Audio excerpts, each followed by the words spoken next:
Quick story. Wanted to get into 3D, so got the E-flite Ultimate. Now, after I yanked out about 5 ounces of weight, flew around okay, had fun with it. Then was recommended the Crack Yak Twisted Hobbies. Flew that around, learned a lot, nearly hit myself in the face, learned to land well, and actually had a lot of fun playing with the great plane. A lot of fun. But I needed to go to the next level. So it was recommended that I get the Skywing 48-inch Edge 540 as an economical plane to fly. Went on to Northwest RC, $164 for the plane, $20 for this odd box fee, and about $40 in shipping. Of course, box shows up promptly with all the pieces and parts. Now, unboxing, pretty uneventful, packaged well, everything sealed up nice. But now's the time to start kind of sorting through. So I want to go through a little bit what I saw when I unboxed it and started laying out the parts. Next step will be obviously build, and I'll do a quick build video on it as well. So hope you enjoy the rest of the video. Thanks a lot. Okay, taking a little bit of a look here on the Skywing 48-inch Edge 540. First thing I note is just this foam that's covering foam formers. A lot of it is plywood, as you can see. So it's covered up in this light skin. That's an interesting, what they call a hybrid. Makes it super light, all foam. Everything in here is just foam coated in this thin foam. Don't know, Depron or whatever, I don't know what to call it, but pretty thin stuff. Interior, plenty of room for receiver. If I want to put in a separate gyro, I don't know. At most of my planes I don't, so I don't mess with it. Carbon fiber spar holder right there. Inside there's some carbon fiber rods that go back that give this thing some rigidity.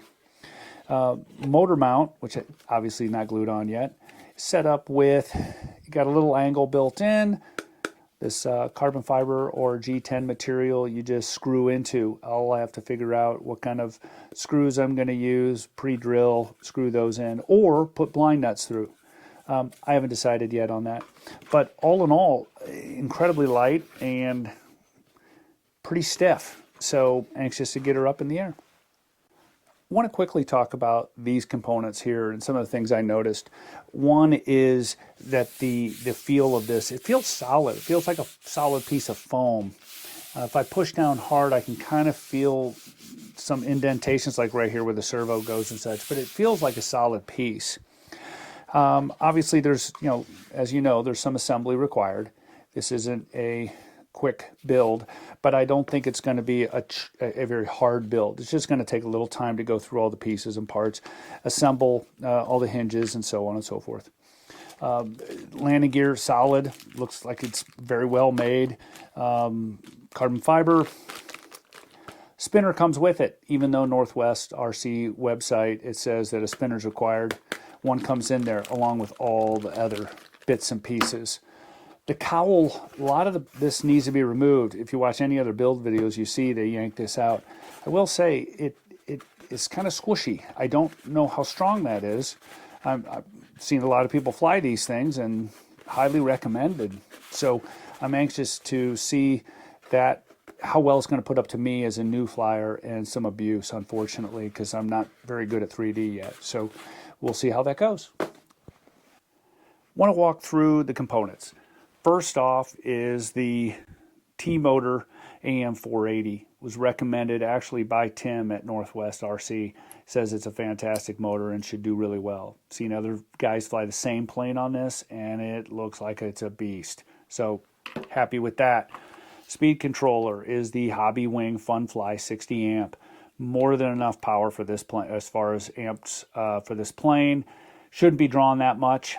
And highly customizable, so I can make some changes to this if I want. Going to run this at 7 volts for my receiver, which is an FR Sky XR8R Pro with a voltage sensor. So this will tell me, basically it sends the telemetry to my radio that if I'm under 3.6 volts on my lowest cell, it lets me know so I don't run into problems. Also, before takeoff, just to make sure I didn't put in the wrong battery. I can always see what my voltage is quickly. Servos. I didn't want to spend 50 bucks a servo. Maybe I'm silly, maybe I'm being cheap on it, but I wanted to go with a little bit different servo, less expensive, about 20 bucks, 25 bucks, I think, a piece, with the AG FRC B13 DLM.